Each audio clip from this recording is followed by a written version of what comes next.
Buenas noches, estudiantes de CEPRONAP.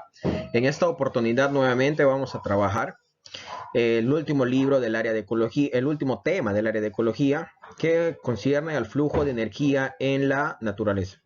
Esperando nuevamente que el tema sea bastante entendible para todos ustedes. Y nada, sin otro preámbulo más, continuamos.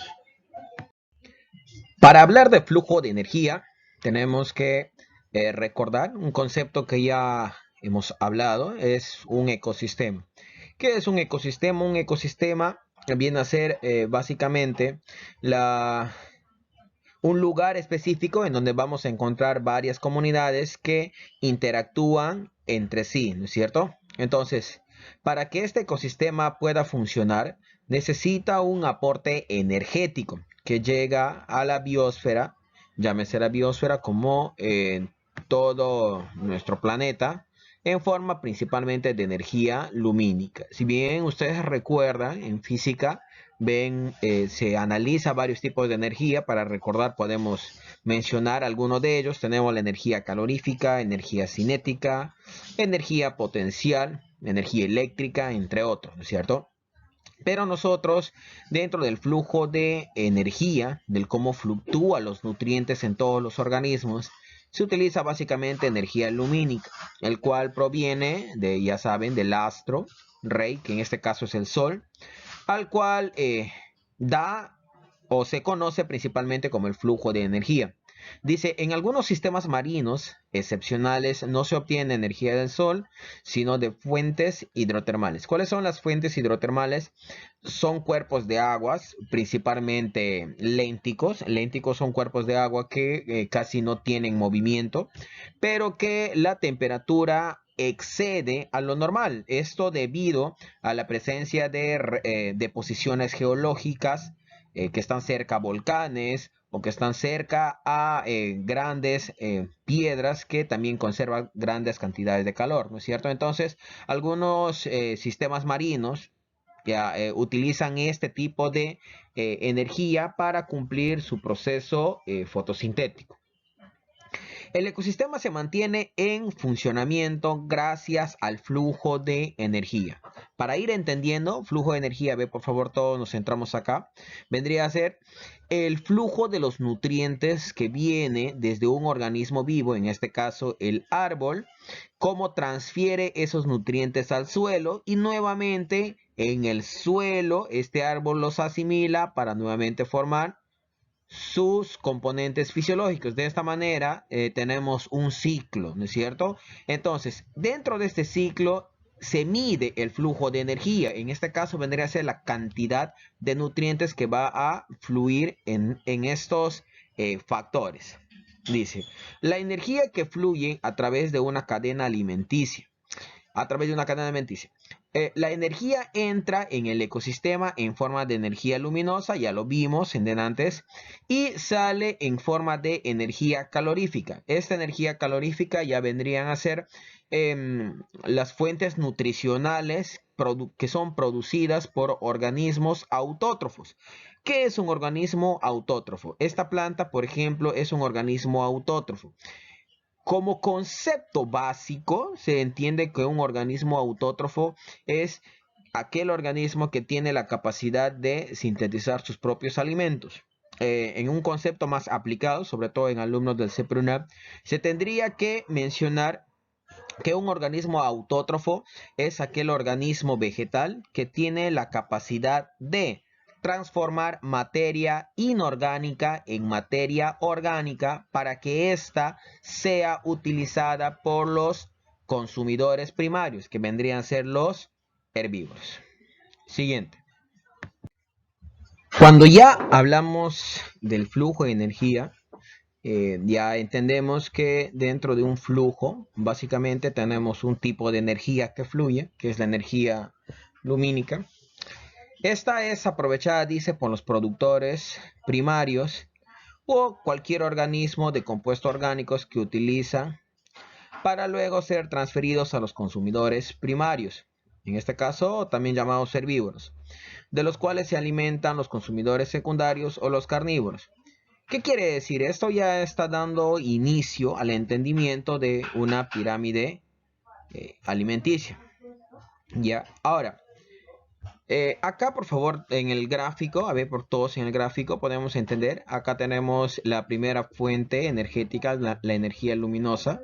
Esta energía va a pasar a los organismos fotosintetizadores o también llamado a las plantas, por eso es que tiene el color verde.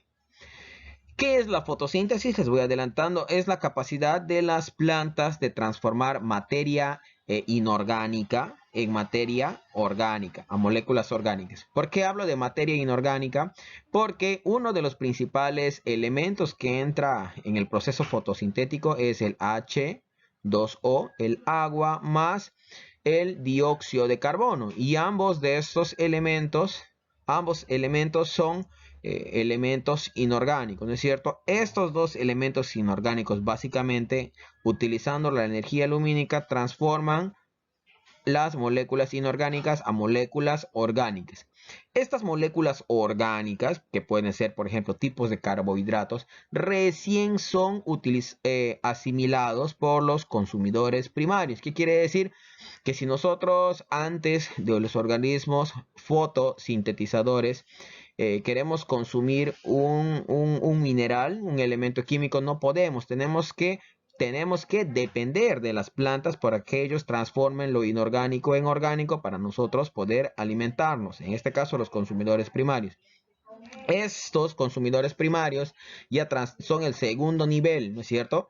Y si seguimos la cadena, vamos a tener que el consumidor también en el caso de los consumidores primarios, los herbívoros sirven de alimento hacia los carnívoros o también consumidores secundarios. Entonces, ¿qué está pasando acá? Tenemos componentes inorgánicos a través de los fotosintetizadores o plantas. Vamos a tener moléculas. Las moléculas van a pasar de acá, acá, de acá, acá, de acá, acá y así sucesivamente. Cada uno de estos elementos tiene elementos químicos que desprenden al ambiente, como por ejemplo los consumidores primarios, en este caso ya los organismos vivos, los herbívoros, a través de la respiración emiten al aire tipo oxígeno. Los consumidores secundarios, que son los carnívoros, también emiten oxígeno. Ahora, cuando estos llega el momento de perecer, llega la muerte, los descomponedores también van a liberar ciertos químicos al aire y estos descomponedores va a hacer que los elementos químicos que están constituidos dentro de, por ejemplo, las proteínas, los lípidos, las sales minerales, los ácidos nucleicos, tengan que regresar nuevamente al suelo para nuevamente regresar a los organismos fotosintetizadores, iniciando nuevamente un ciclo. Otro concepto que nosotros debemos entender es la termodinámica. La termodinámica es un proceso físico que estudia el movimiento del calor que va a existir entre la materia. Entonces, y para entender esto, la termodinámica se resumen en dos leyes. La primera ley es algo que nosotros ya hemos venido viendo desde hace mucho tiempo atrás, desde nuestras formaciones básicas, que dice que la materia puede transformarse de una forma a otra, pero no puede destruirse, tampoco crearse. ¿Qué quiere decir? La materia no se crea ni se destruye, solo se transforma. Por ejemplo, en cuanto a la energía pura, tenemos en este caso que la energía se transforma desde la materia orgánica, porque esta materia orgánica es la que a través de su quema de la leña puede transformar en calor. El calor puede transformar la energía en movimiento a través de las máquinas de vapor. Ya tenemos también ya un tipo de movimiento generado por un tipo de energía. Y esta a su vez, si tenemos un dínamo, esta puede producir electricidad. ¿Qué quiere decir? Que nosotros estamos teniendo energía en sus distintas manifestaciones y este tipo de energía es aquella que nosotros vamos a utilizar en diferentes eslabones de nuestras pirámides o cadenas tróficas. La segunda ley de la termodinámica dice que al pasar la energía de un cuerpo a otro, la pérdida de energía de un calor de una forma de calor, en este caso, va a repercutir en el aprovechamiento de aproximadamente 1% del total. A partir de esto se genera un concepto que se llama el concepto de la ley del diezmo ecológico, el cual menciona que los organismos pueden capturar energía de toda esa transferencia que existe. Acá podemos ver que existe un proceso de transferencia de energía y la energía que se consume acá es aproximadamente el 10% del total que la biomasa otorga. A eso se conoce en este caso como la ley del diezmo ecológico. Cuando nosotros vemos o cuando hablábamos de el flujo de energía, hablábamos principalmente de cuál es el factor importante de los organismos autótrofos. Los organismos autótrofos, en este caso, ya les he mencionado, vienen a ser las plantas. ¿Qué era un organismo autótrofo? También vamos a repetir, es la capacidad que tienen algunos organismos vivos, en este caso las plantas, de transformar materia inorgánica que se encuentra en el suelo y en el aire y transformarlas a materia orgánica a través de una fuente energética que en este caso es la energía solar. Dicho proceso se lleva a cabo en las hojas, comúnmente en las plantas. Ya en su mayoría, porque hay otros órganos vegetativos de las plantas que también hacen fotosíntesis, como por ejemplo tallo en plantas herbáceas, en hierbas, pero eso vamos a verlo más adelante. Cuando hablamos de la productividad primaria, es la cantidad de materia orgánica producida por las plantas, esto como resultado ya de la fotosíntesis, con capacidad de la fotosíntesis u organismos autótrofos. Ya conocemos el término autótrofo, a partir de sales minerales, dióxido de carbono y agua. Esto vendría a ser los nutrientes que se encuentran en el suelo, que ya es resultado de otros procesos utilizando la energía solar en un área y en un tiempo determinado. En biología se conoce como la producción primaria a la producción de materia orgánica que realizan los organismos autótrofos a través de procesos de fotosíntesis o también llamada quimiosíntesis. ¿Por qué se llama quimiosíntesis? Porque en este caso también es un proceso metabólico de las plantas, la quimiosíntesis, solo que en vez de usar la energía lumínica, utiliza energía química, ¿ya? Pero el proceso es casi similar. La producción primaria es el punto de partida de la circulación de la energía y nutrientes a través de las cadenas tróficas, como les mencioné. Nosotros, por ejemplo, somos organismos omnívoros que para alimentarnos necesitamos de cierta cantidad de nutrientes. Si nosotros queremos, por ejemplo, abundante fósforo, nosotros simplemente no podemos venir y alimentarnos de tierra. Necesitamos de un organismo que tenga la capacidad de juntar los nutrientes que se encuentran en el suelo y transformarlos a biomoléculas orgánicas asimilables. Acá es donde entra a tallar las plantas. Ellos tienen esta capacidad, por eso es que a estos se los conoce como los organismos con nutrición autótrofa o también llamado nutrición independiente, por esa facultad de transformar la materia. Una cadena trófica, se conoce como el proceso de transferencias de sustancias nutritivas a través de las especies de una comunidad biológica, en el que uno se alimenta del precedente y es alimento del siguiente. ¿Qué quiere decir? Es básicamente el proceso de transferencia de los componentes inorgánicos del suelo que pasan a las plantas. Las plantas pasan hacia los herbívoros son alimentados por los carnívoros, estos por los omnívoros al momento de morir pasan por un proceso de descomposición y estos nutrientes nuevamente vuelven al suelo y así sucesivamente. A eso lo vamos a conocer como la cadena trófica, pero en base a la transferencia de los nutrientes. Llámense nutrientes en este caso las biomoléculas. Ya tenemos, recuerden el tema de biomoléculas, biomoléculas primarias, aquellas que se encuentran en un 96.6%. Y tenemos las biomoléculas secundarias y los oligoelementos. En una condición normal se conoce como una cadena trófica, aquel que es una forma directa. Es decir, eso quiere decir que se mueve en una sola dirección. Nosotros en la Amazonía no tenemos cadenas tróficas, sino tenemos tramas tróficas o también llamadas tramas ecológicas. ¿Por qué se conoce como una trama y no en este caso como una cadena? Es por el desorden que va a existir en cuanto a las capacidades nutritivas y las capacidades de sobrevivencia de cada especie. Por ejemplo, acá nosotros vamos a tener que el pasto va a ser siempre la fuente energética, o en este caso los vegetales siempre van a ser los productores, pero el desorden existe en cuanto a los consumidores. Por ejemplo, nosotros tenemos un vegetal, en este caso el pasto, es comido por el saltamonte.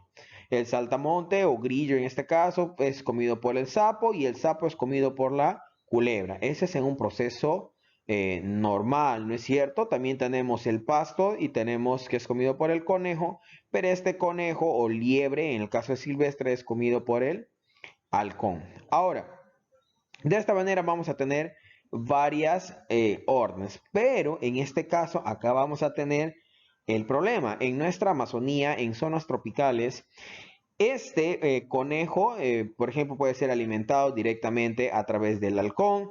El saltamonte, también las culebras se alimentan de saltamontes. Las arañas se alimentan de saltamontes, como que los saltamontes también son alimentados por mantis. Las mantis religiosas son insectos carnívoros que también pueden alimentarse o sapos o pueden alimentarse de ratones o pueden alimentarse por gorriones, siendo un insecto, ojo con ello. Por eso les decía, acá no existe un orden. Por eso es que en la Amazonía se conoce como tramas ecológicas. En un sistema, por más sencillo que este sea, no existe solo una cadena trófica, sino varias, y que conforman una red trófica que viene a ser un conjunto de cadenas alimenticias, eso es lo que les acabo de explicar, dentro de un ecosistema que se encuentran interconectadas entre sí mediante relaciones de alimento, ¿ya? Tanto por plantas como los herbívoros como los carnívoros. Hay casos en que, por ejemplo, los vegetales mismos, su fuente nutricional no necesariamente es el dióxido de carbono o CO2 o el agua. Hay incluso ciertos organismos vegetales que son carnívoros que pueden alimentarse de pequeños anfibios o insectos en este caso. En una cadena trófica el organismo es comido, por lo general es el más pequeño y así sucesivamente. También tenemos otro tipo de trama ecológica acá, o también llamado una trama trófica. Eh, Tenemos, por ejemplo, el fitoplancton, se alimenta básicamente todo lo que es el zooplancton. Ese zooplancton pasan a los peces. Los peces, los componentes nutritivos del pez a través del alimento pasan a las aves. Estas nuevamente regresan a los peces cuando son comidos, porque estamos hablando de un tipo de ecosistema que se encuentra pegado a un cuerpo de agua, como por ejemplo un río. Una pirámide trófica es lo que ya veníamos viendo, es el orden secuencial según las adaptaciones alimenticias que esto vaya a tener.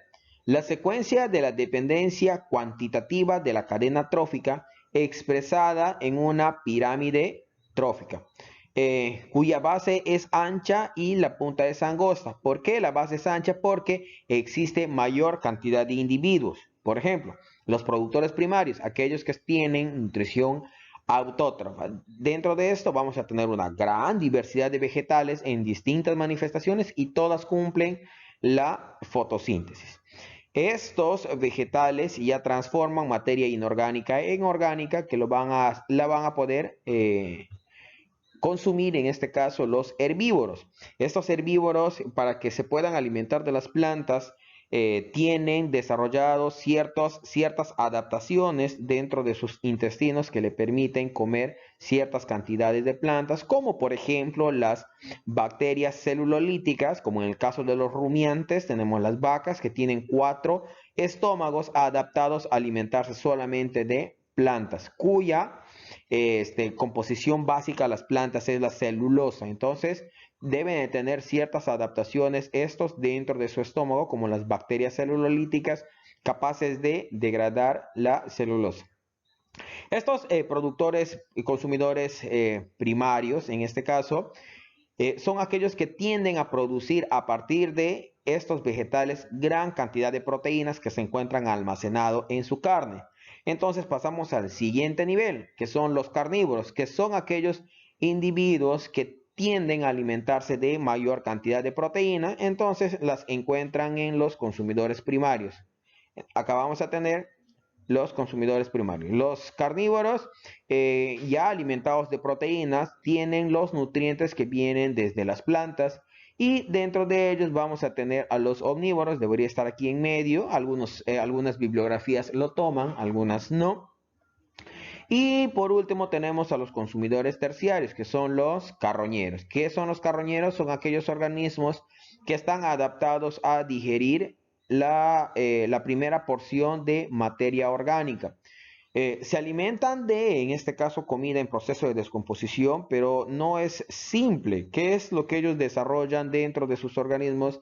Desarrollan glándulas capaces de producir mayor cantidad de ácido clorhídrico y permiten de que la energía o los nutrientes que han llegado hasta la parte superior nuevamente regresen al suelo para nuevamente volver a entrar en una cadena trófica.